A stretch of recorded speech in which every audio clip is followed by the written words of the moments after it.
My mother said it like she was commenting on the weather. If you leave him, your father and I will lose everything. We were standing in my childhood kitchen.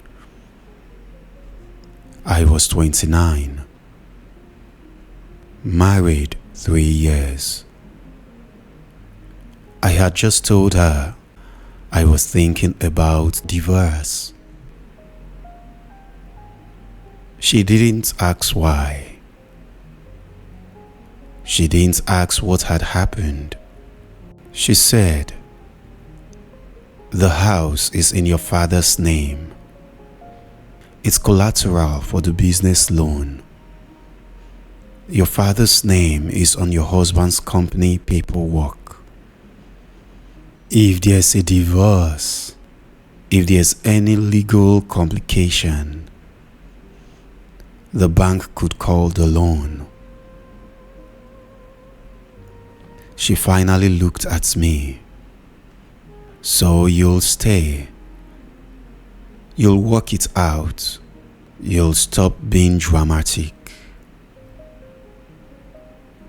Not a question, a decision. In that moment, I understood something. My marriage wasn't my marriage. It was insurance, collateral, leverage.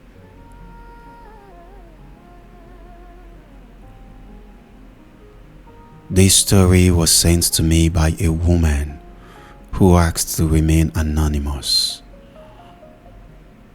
I'm reading it exactly as she wrote it.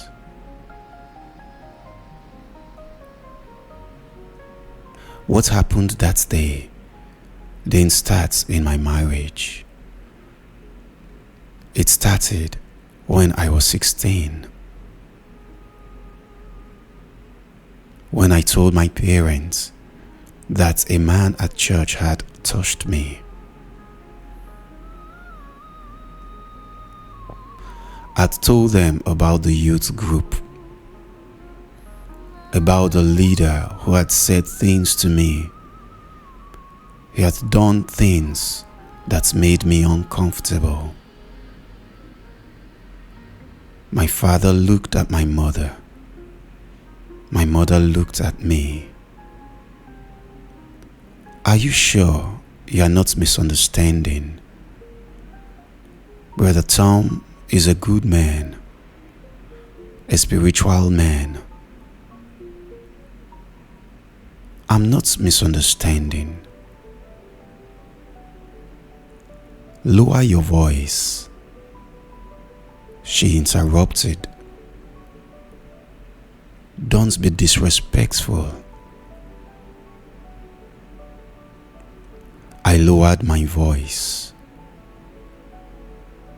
It touched me in the supply closet during the lock-in. He said it was enough. My mother held up her hand. "We are not doing this. We are not making accusations we can't take back. Brother Tom has served this church for 15 years. We are not the family that causes problems. But nothing. You will not mention this to anyone. Not your friends, not the pastor, not anyone. Do you understand?" I didn't understand, but I said yes.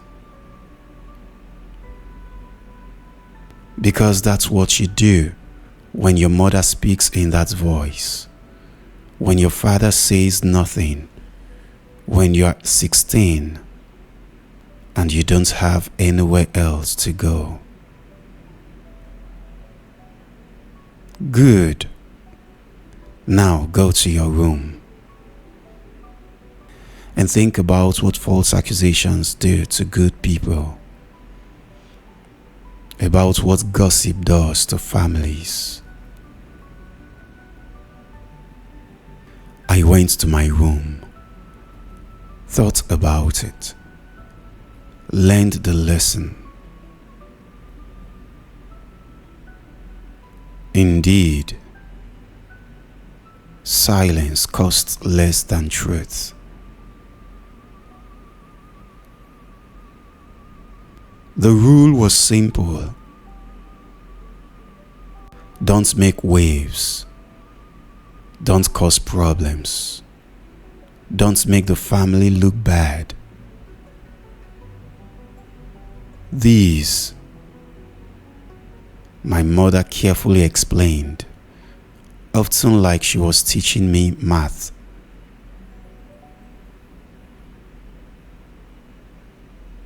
People talk, people judge, people remember. We are a respectable family. Your father has a business. I have a reputation.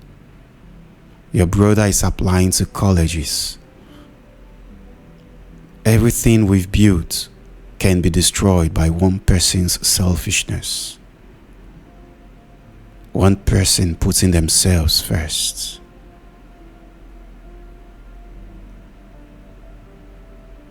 And that person was always me. Not my brother, not my father, just me. Because I asked questions, because I had opinions, because I didn't accept things the way they were. You're too sensitive, she'd said, too dramatic. Too much became my description, my character, my flaw.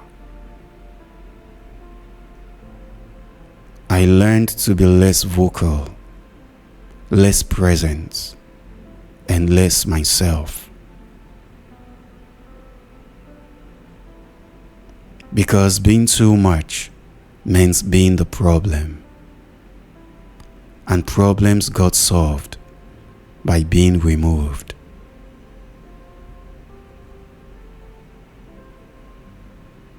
My mother had two voices. The public one was warm, kind, and gentle. Oh, she's just shy. She has always been that way. A little awkward, but we love her. She'd smile at church, touch my shoulder, perform affection while introducing me to people. This is my daughter. She's going through a phase. Rebellion. I think. Pray for her.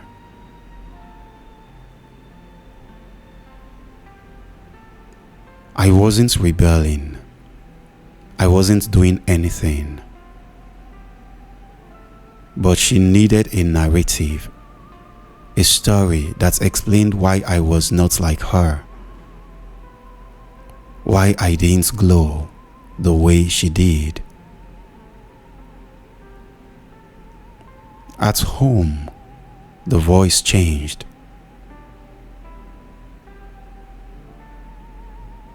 Why do you make me look bad?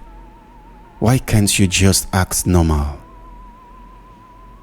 That skirt is too short. That top is too tight. Are you trying to look like a whore? I was only wearing jeans and a sweater. Go change now and fix your face. You look miserable. You're going to make people ask questions.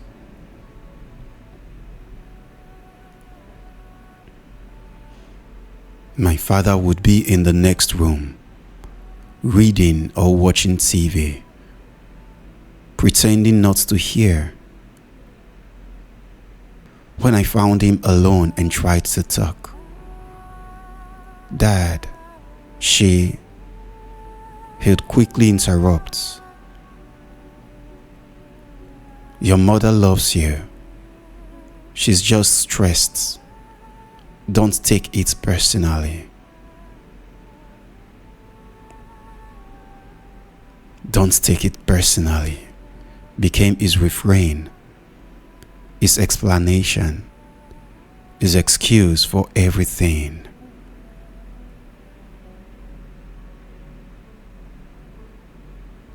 When I was 18, I got into college, a good college with a full scholarship. I told my parents at dinner. My mother set down her fork. "You are not going." "What?" "You are not going. You'll stay here and go to community college. Live at home. Save money." "But it's a full scholarship." I said no. This family stays together. We don't send our children away to become worldly, to lose their faith, to forget where they came from. "Dad," I looked at my father. He cleared his throat. "Your mother is right. It's better if you stay close. Family is important. More important than my future."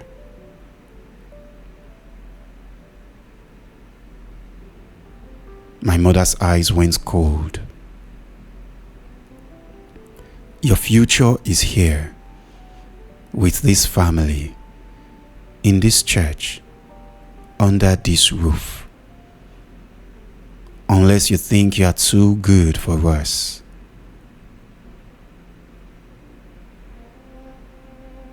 I didn't take the full scholarship. I went to community college instead, lived at home, paid rent from my part-time job.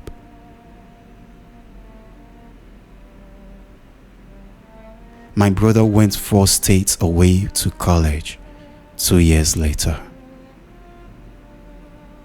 It was an expensive school, and my parents bore the costs. "It's different," my mother said. "He needs to establish himself. You're fine where you are." I was fine where I was, because fine means being invincible. It means being quiet and manageable. I met my husband at 23. He went to our church. He came from a good family. He had a business.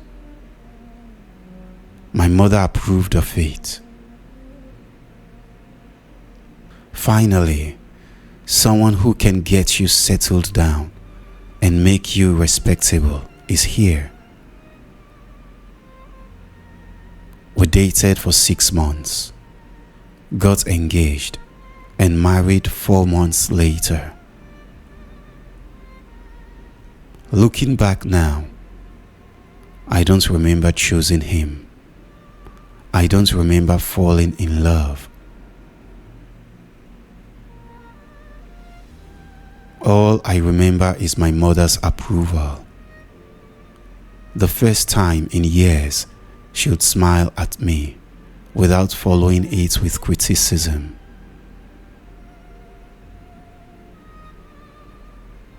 The wedding was at our church. My mother planned everything.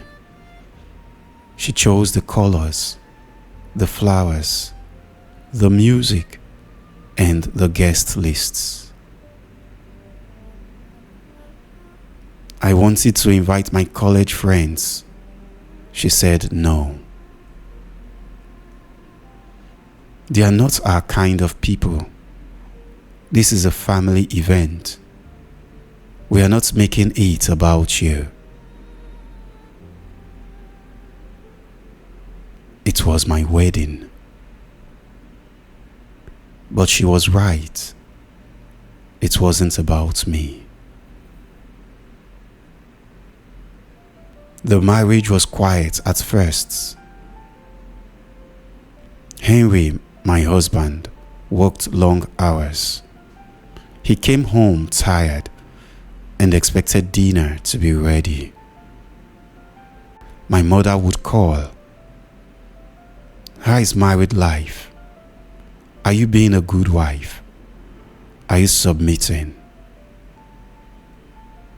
Submitting was her favorite word. Her test. It was a measure of my worth. When I'd complain, gently and carefully, about being tired, about needing help, about feeling alone, she would sigh. This is what marriage is. Stop being so entitled. Your father and I didn't have an easy marriage, but we made it work because we are not quitters.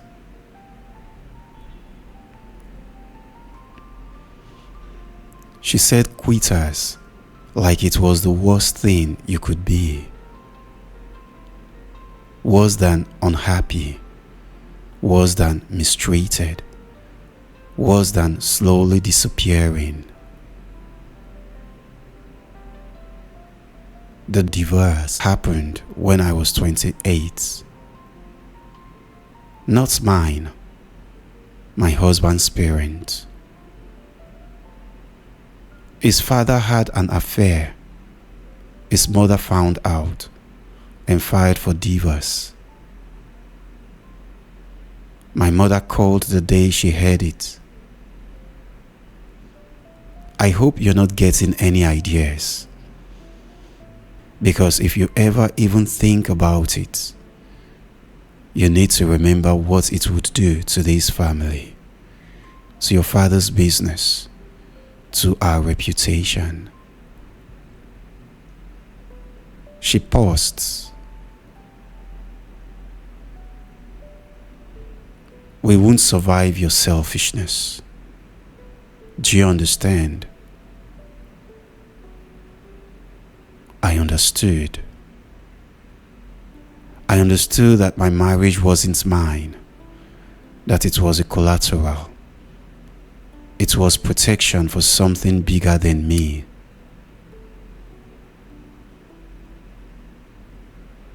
When my husband's mother came to church after the divorce, my mother turned her back and other women followed. I washed and felt sick.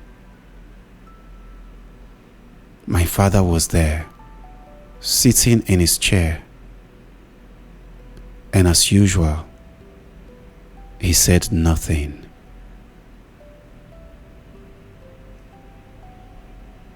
That was when I started thinking about leaving. My husband wasn't cruel. He wasn't violent. He was not obviously wrong. He just wasn't there, wasn't present, wasn't a partner. He came home late, ate, watched TV, and went to bed. I felt invincible, erased, and optional. I told my mother once,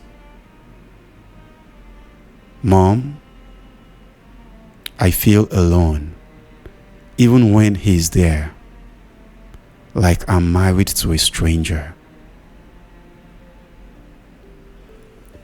That's normal. That's what marriage is after a few years. You'll adjust. You'll stop expecting so much. And you'll grow up. But I'm not happy. Happy. She laughed. Sharp and mean. You think marriage is about being happy. It's not. It's about commitment, about sacrifice, about doing your duty. Happiness is for children. Adults do what's required. She looked at me hard. I went to therapy secretly. I didn't tell anyone. The therapist asked me questions. What do you want? I want to feel like I matter, like I'm not just a supporting character in everyone else's life.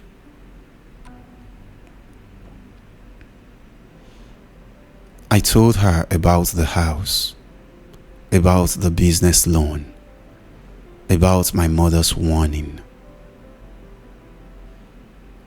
So you're staying in your marriage to protect your parents' financial stability. When she said it out loud, it sounded wrong. Not emotionally wrong, but structurally wrong. Like a broken system that only worked if I kept breaking.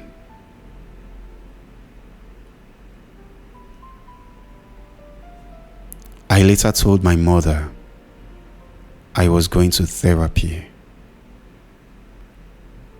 I shouldn't have. I should have known better. But I did anyway. She went quiet. Dangerously quiet. Therapy. You're paying someone to validate your feelings, to tell you that you are special, that your feelings matter more than your commitments, more than your family, more than God. That's not. You will stop. You will stop seeing that therapist. You stop filling your head with worldly wisdom. And you will stop disrespecting this family by acting like we are the problem.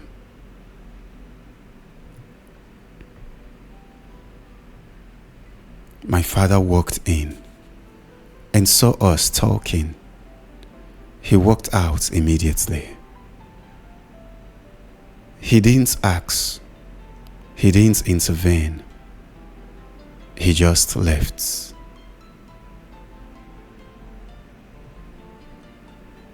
I tried talking to my father alone one last time. I caught him in the garage. "Dad, can we talk?" About mom, about how she talks to me. He sighed, set down his tools. Your mother loves you. She's just worried about you. But I'm not happy. Happy. He said it the way my mother did, like it was a child's word. Happiness isn't the goal. Faithfulness is. Responsibility is.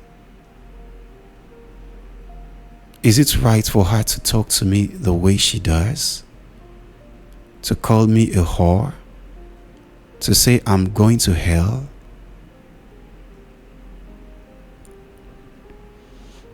He looked uncomfortable. She's direct. She has always been. That's just how she is. You can't take everything so personally. How else should I take it? What do you want me to do? Fight with her? Turn this house into a war zone? I keep the peace. That's what I do. And you need to do the same. He picked up his tools. Now let me work. Some of us have responsibilities.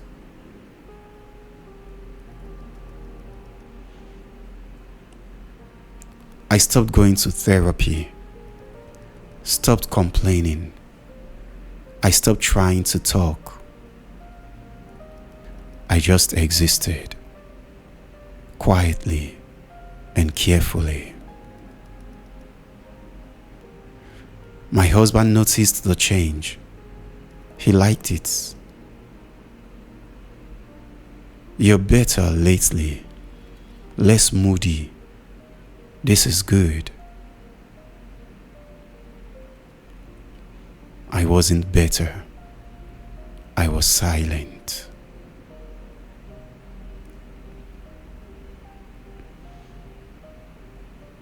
That's when I told her about getting a divorce. When I was 29, when I couldn't do it anymore.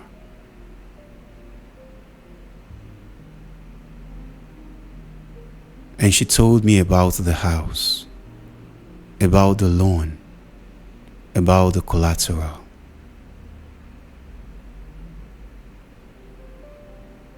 How long have you known that the house was tied to my marriage? She hesitated.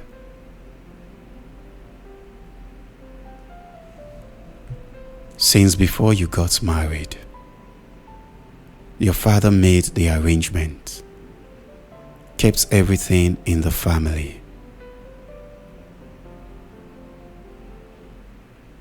So when I got married, you knew, and you didn't tell me. Why would we? It was just paperwork, just practical matters. I needed to know that my marriage wasn't just my marriage. It was leverage. Don't be dramatic. It's just reality. Families are connected. You don't get to pretend you exist in a vacuum. She leaned forward. Life isn't perfect. Marriage is hard. And you will stay. You will make it work. Because that's what adults do.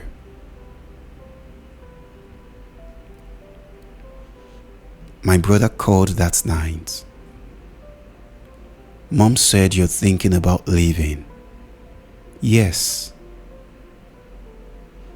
You can't. Not just because of the house. Because of what it would do to them.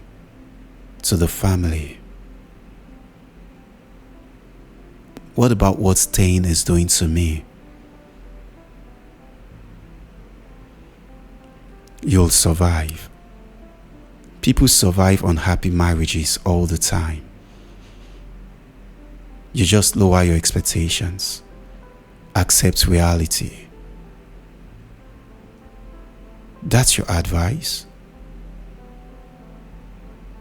You leave and you destroy the family. You stay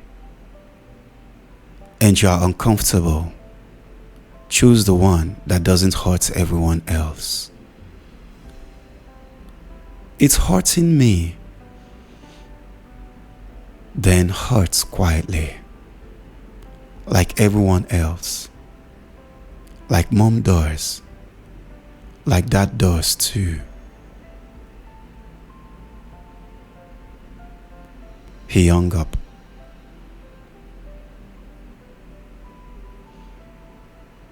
My father pulled me aside a week later. Your mother is upset. You need to apologize. For what?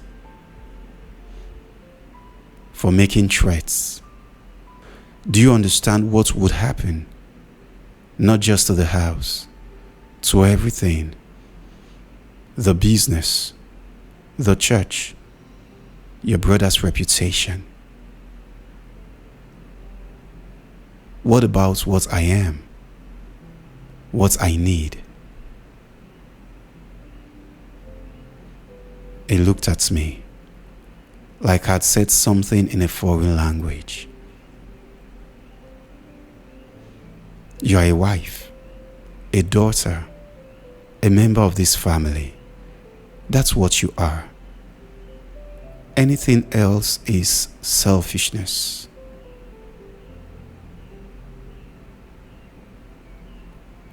I started saying it everywhere after that. The system, the structure, the way it worked. My mother controlled me through guilt, through religion, through shame. My father enabled it through silence, through passivity, through choosing peace. My brother participated through distance, through protecting himself. And I was expected to hold it all together. To be the one who sacrificed, who stayed quiet, who accepted the costs.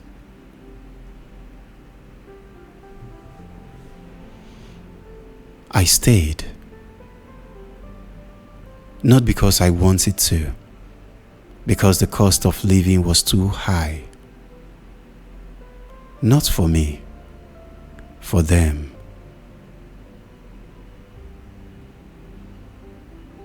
My husband didn't notice.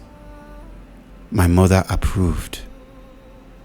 My father relaxed.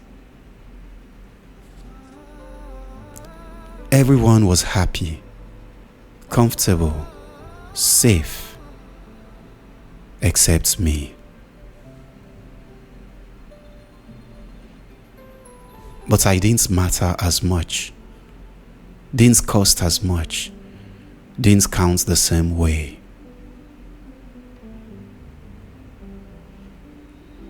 I started sleeping in the guest room after a year.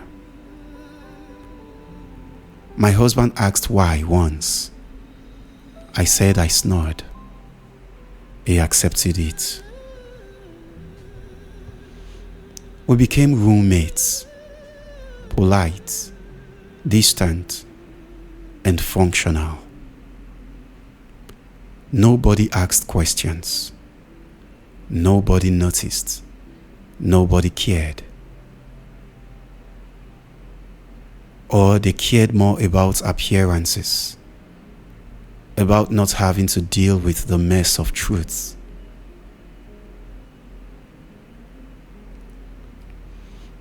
My mother got sick when I was 32. Cancer. Treatable, but serious. She called me. I need help during treatment. You'll do it. Not a question.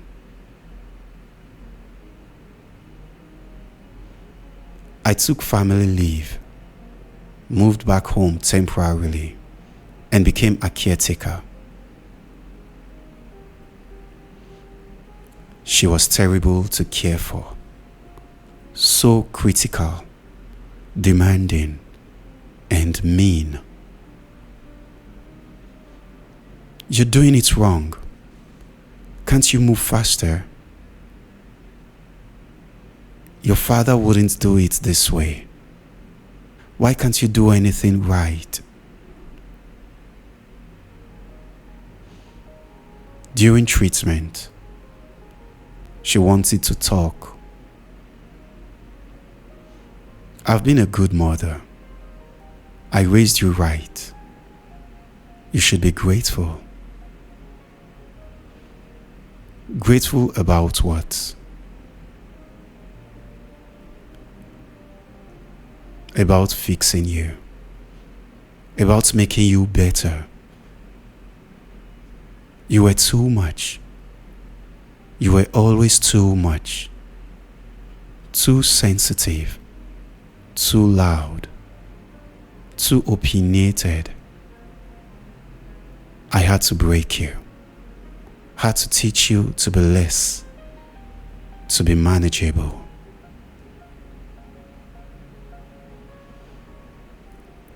She said it like it was love. Like breaking me was parenting.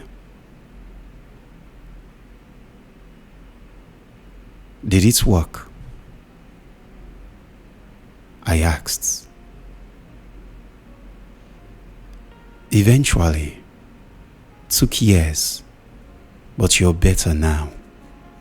Quieter, easier, less of a problem. I'm 32. And you finally learned that your feelings don't matter as much as you think. That being part of a family means sacrifice. She closed her eyes. I'm proud of you for staying in your marriage, for choosing family, for not being selfish. Then she fell asleep.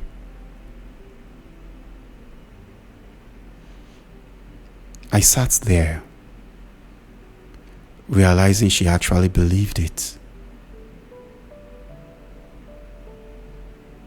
Believed she'd done the right thing. Believed breaking me was success. She survived.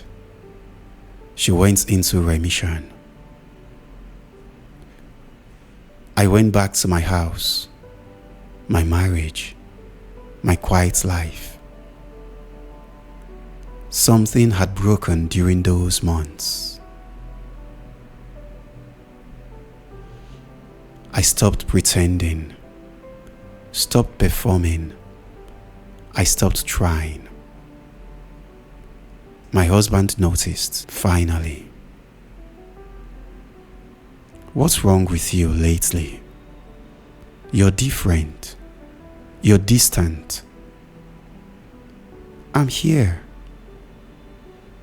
No, you're not. It's like living with a ghost.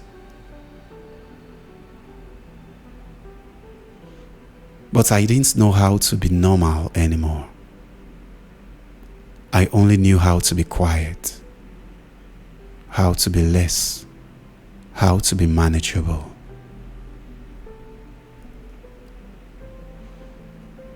My mother called, said she wanted to talk. I drove over and sat with her at the kitchen table. Your father and I are updating our will. We are leaving the house to your brother. The business too. Everything goes to him. Okay. You're not upset? Should I be? I thought you might think it's unfair, but it's not. It's practical. He'll manage it and keep it in the family. You are not equipped for that. You are just okay where you are and not responsible enough for this. I've been responsible my whole life. No, you've done well by doing what you were told. That's obedience, not responsibility. Your brother earned this. She said it calmly, like it wasn't devastating.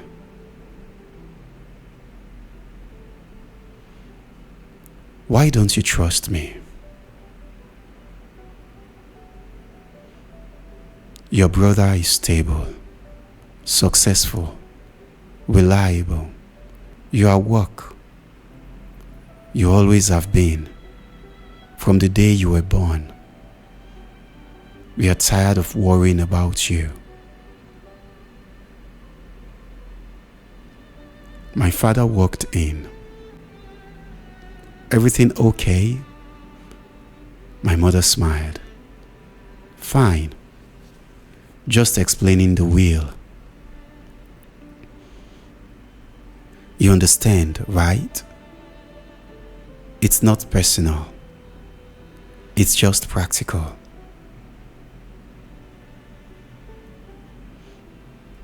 Everything with them was practical. Everything except my feelings, my needs, my worth. Those were optional.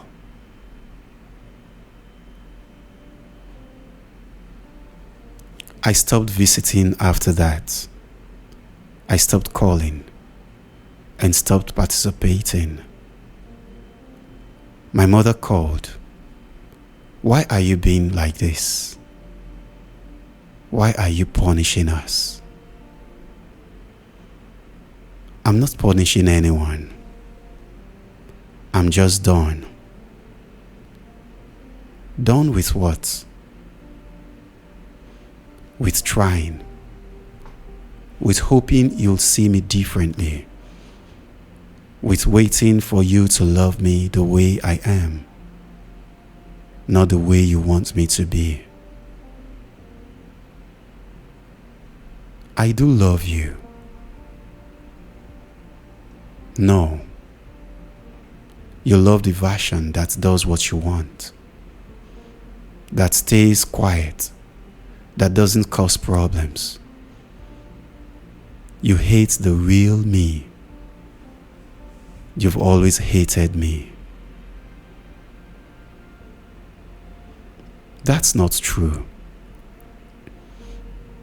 It is, and I'm tired of pretending it's not. You broke me on purpose for years and called it parenting, called it love, but it was cruelty. And I'm done pretending it was anything else. And I'm done pretending. She was quiet. Then, you're being hysterical. This is exactly why we didn't trust you with the house. Because you can't handle reality. This isn't complicated. You are cruel. That's complicit. And I'm done being the person you practice on. I hung up. She called my husband. He told me to call her back, to apologize. I didn't.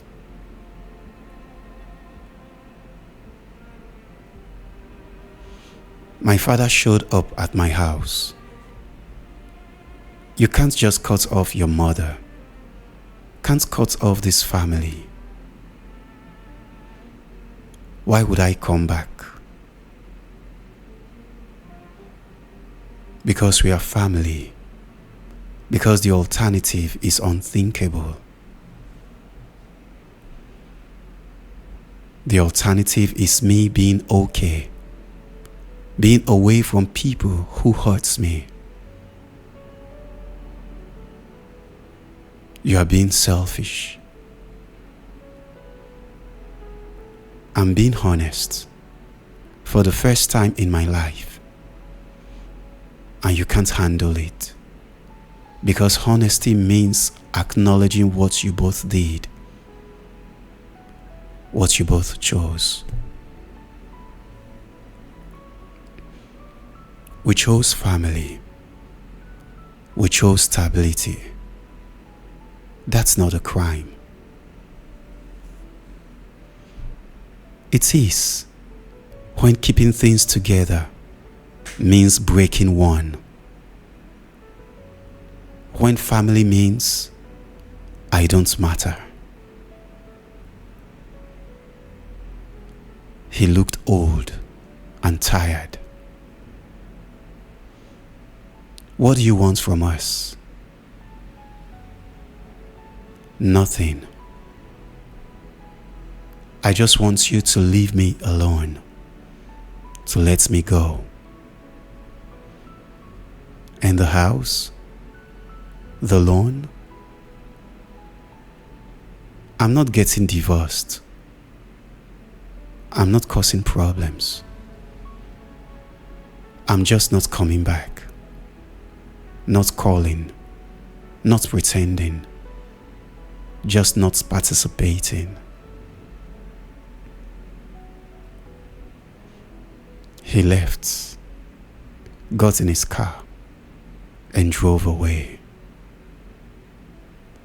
He didn't argue. He didn't fight.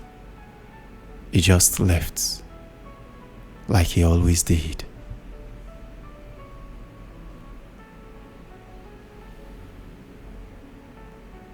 I'm 34 now, still married. It's not good. It's not bad. It's just there. I keep it because leaving would hurt people, because the house is still collateral. I stay, not because I believe it's right, but because I finally understand the system I'm inside.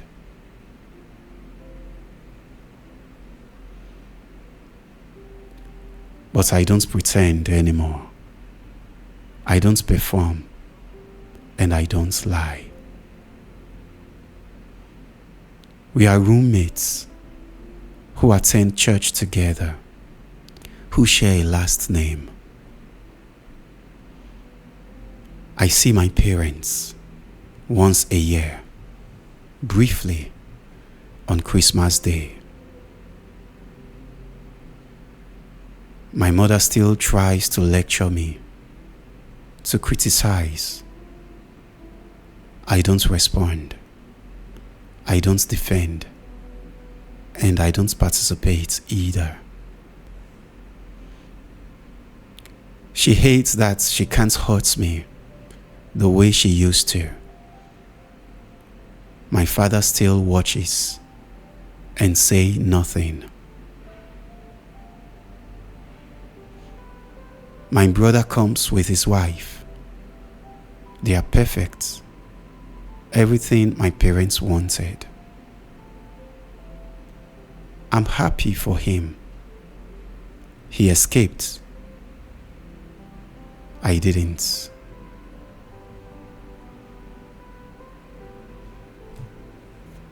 But I'm learning something else.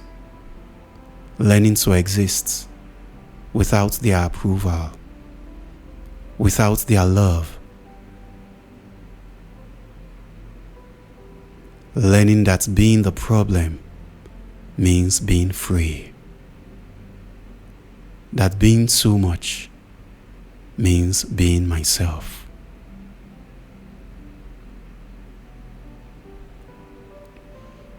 I've gone back to therapy, and I'm telling no one. They didn't love me.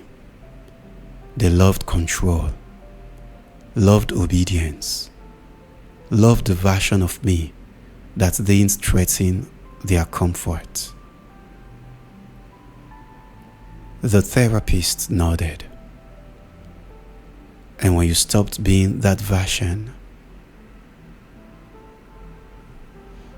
I stopped existing to them. I didn't matter anymore. Became the problem instead of the person. That must have been lonely. It was lonely. It's really lonely.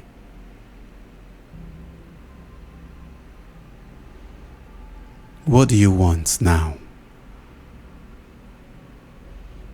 I want to be okay with being the problem, with being too much, with being exactly what they said I shouldn't be.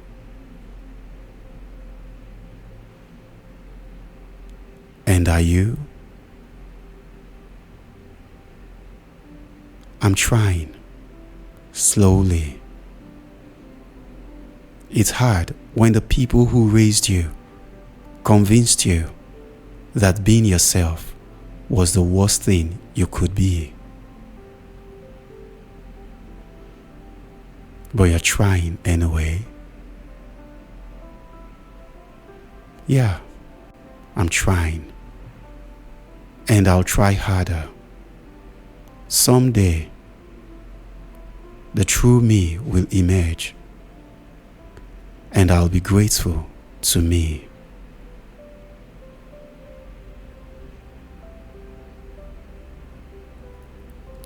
You might want to ask if I regret staying.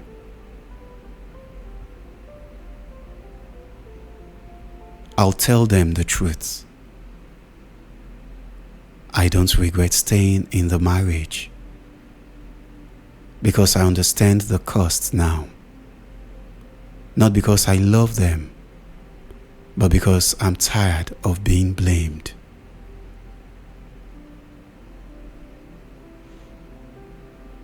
What I regret is believing them, believing I was too much, that I was too difficult.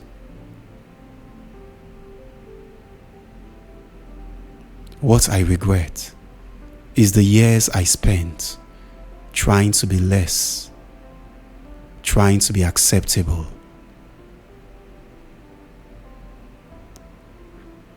What I regret is thinking it was love, that silence was protection. It wasn't. It was control, dressed up as care, dressed up as family, dressed up as faith.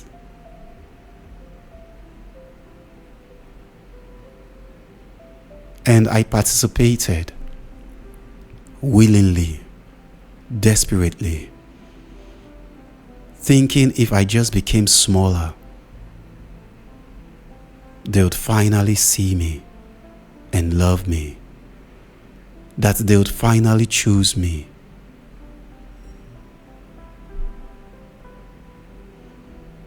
But they never did. They chose the house, the business, the reputation, the comforts.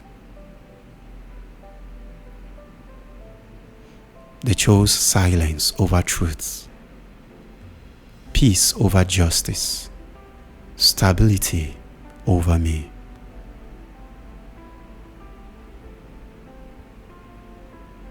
And they called it keeping the family together.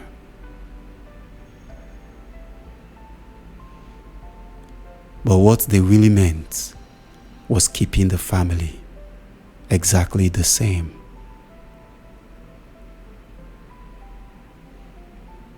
I know that now, and I accept it. I'm learning, slowly but painfully, that being lost by people who never found you isn't a loss.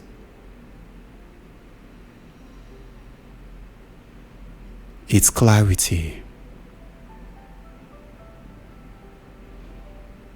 It's cold, devastating, and true.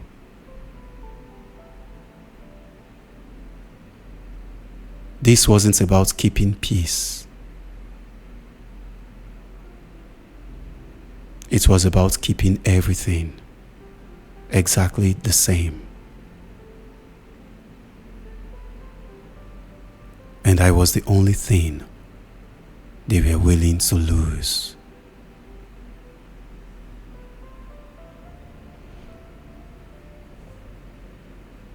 This story wasn't loud. It didn't end with justice.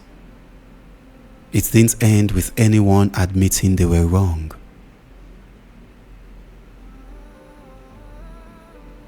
It ended the way many real stories do,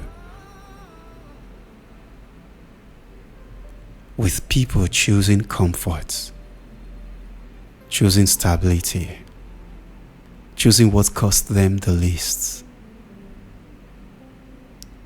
and calling that choice and love.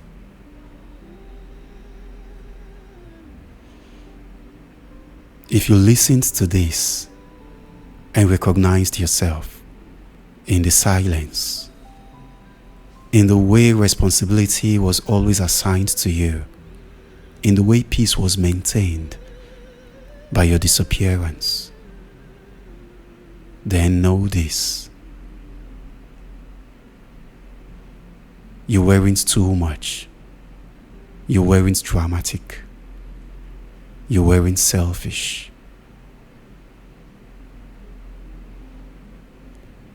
You were simply the one it was easiest to lose.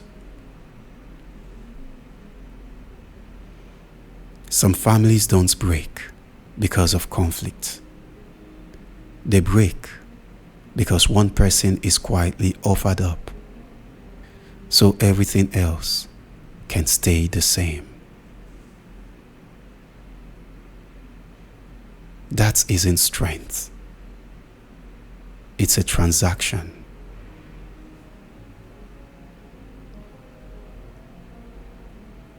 This story was written by a woman who lived it. I didn't change her words. I didn't soften them. I just read them so they wouldn't disappear.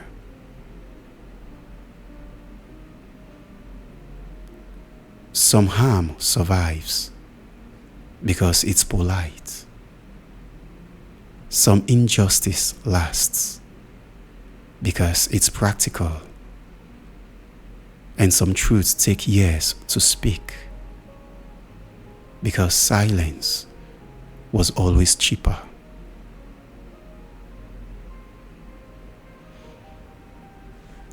This is Quiet Truths. Long justice.